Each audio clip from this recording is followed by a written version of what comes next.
तो आओ यार शुरू करते हैं बिना किसी बकचोदी के।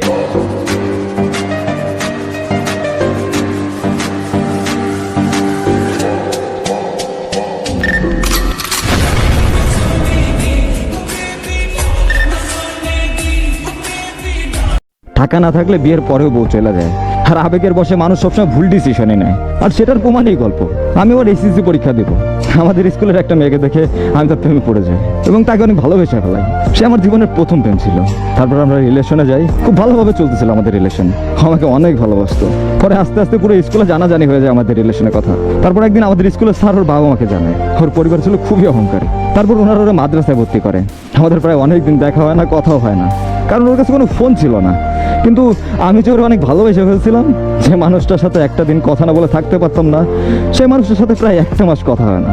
হঠাৎ একদিন অনেক সকালেও আমাকে ফোন দেয় আর বলে কেমন আছে। তার কণ্ঠ শোনার সাথে সাথে আমার কান্না চলে আসে যে এতদিন পর তার সাথে আমার কথা হচ্ছে।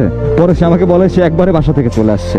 ও বললো যে আমি এইখানে আসি, তুমি আসতে চাইলে আসো। পরে আমি তাড়াতাড়ি ওখানে চলে গেলাম। তখন আমার কাছে জাস্ট 300 টাকা ছিল। পরে আমি গেলাম আর যাই ওরে জড়াই ধরলাম এবং ও আমাকে জড়াই ধরে কান্না করে দিল।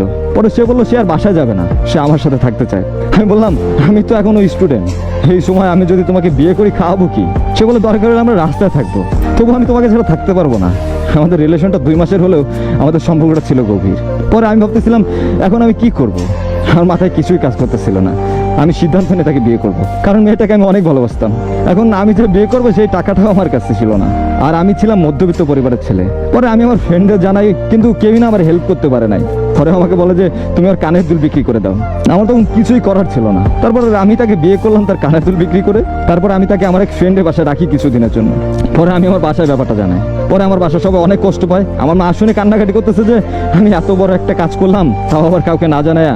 তারপর আমি ওরে আমার বাসায় আনলাম। আলহামদুলিল্লাহ আমার বাসায় সবাই মেনে নিল, কিন্তু ওর ফ্যামিলি বললো তারা কখনো মাইনে নেবে না, তারা ছিল খুব অহংকারী। তারপর ভালোই চলতেছিল আমাদের সংসার। আসলে ভালোবাসার মানুষকে পাওয়ার যে সুখটা, এটা আসলে বলে বোঝানো সম্ভব না। তারপর একদিন ওর ফ্যামিলি আমাকে কল দেয়, দিয়ে বলে তার মেয়ের সাথে কথা বলবে। আমিও কথা বলতে দিলাম।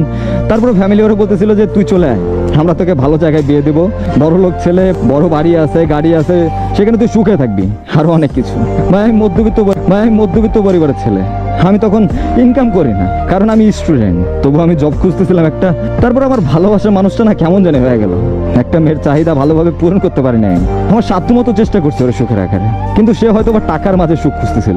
কিন্তু টাকা দিয়ে যে সুখ কেনা যায় না, এটা হয়তো বা সে জানতো না। তারপর একদিন হঠাৎ বলেই যে সে আমার সাথে থাকবে না, সে ডিভোর্স চায়। তার কথা শুনে চোখ দিয়ে পানি পড়তেছিল আমার। খাবা গলায় আমি তার বললাম তুমি কেন যাবো? সে বলে তোমার সাথে থাকতে আমার ভালো লাগতেছে না। আমার আর তখন কিছুই বলার ছিল না। আমি আরো অনেকবার বলছি আমি তোমাকে ছাড়া থাকতে পারবো না। ভাই আমি তো তাকে মন থেকে ভালোবাসছিলাম, কিন্তু সে বাসে নাই। পরে সে তার আব্বু আম্মুকে ডেকে চলে যায়। ভাই ভালোবাসাটা আমার সত্যি ছিল। সে তো টাকাকে নিজে সুখ মনে করছে। টাকার কাছে ভালোবাসা মূল্যহীন, টাকা দিয়ে সুখ কেনা যায়। ভাই এখন বুঝলাম যে আগে প্রতিষ্ঠিত হতে হবে, তারপরে বিয়ে। কিছু কথা শুনতে খারাপ লাগলেও সেটা আসলে বলা দরকার, কারণ এইসব কথা না বললে আর এইসব গল্প আপনাদের সামনে না আনলে হয়তো রোজ এই ভুলগুলো আরো অনেকেই করবে। মুরব্বীরা একটা কথা বলে, সেটা কি জানেন? দুধ খাওয়ার বয়সে ঝাল খাওয়ার চেষ্টা করতে নেই, মুখ ছুলে যায়। মানেটা কি বুঝছেন? এই বয়সটাতে তো প্রেম করাই ঠিক না, আর সেখানে নিজেদের ডিসিশনে বিয়ে। ভাই আপনার বয়স কত?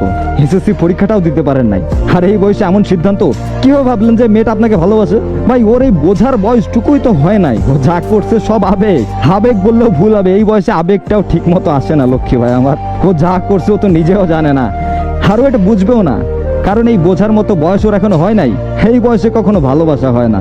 এই কথাটা এখন বিশ্বাস না করলেও আমাদের মতো বয়স যখন হবে, বিশ্বাস করো ভাই তুমি হাসবা যে এই সময়গুলোতে তুমি কি করছো।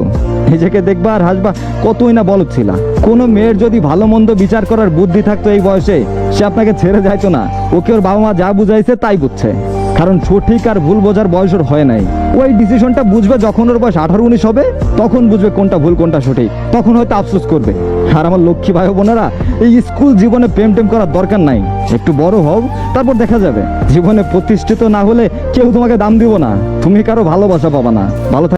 अब अगर तुम लोग नए हो तो सब्सक्राइब करो, वो जो लाल वाला बटन है उसके साथ स्कैम करो या फिर महफिल जमाओ, मुझे नहीं पता, बस क्लिक हो जाना चाहिए।